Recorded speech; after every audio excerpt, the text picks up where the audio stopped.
SC ST declaration అమలు చేయాల్సిన బాధ్యత ఏఐసీసీ అధ్యక్షులు మల్లికార్జున ఖర్గేపై ఉందని బీఆర్ఎస్ కార్యనిర్వాహక అధ్యక్షులు కేటీఆర్ తెలిపారు. రేవంత్ రెడ్డి లాంటి వారు సీఎంలు, మోదీ లాంటి వారు పీఎంలు అవుతారని అంబేద్కర్ ఊహించలేదని ఆయన వ్యాఖ్యానించారు. తెలంగాణ భవన్లో జరిగిన అంబేద్కర్ జయంతి కార్యక్రమంలో పాల్గొన్న ఆయన అంబేద్కర్ను కొన్ని జాతులకు మాత్రమే అంటకట్టడం సరికాదన్నారు.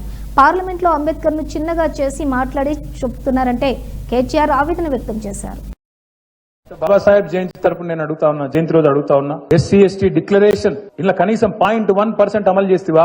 అందుకే ఖార్గే గారు మీరు చెప్పాలి సమాధానం.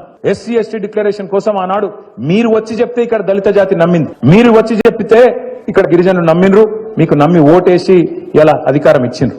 అందుకే మిమ్మల్ని పిలిపించుకున్నాడు.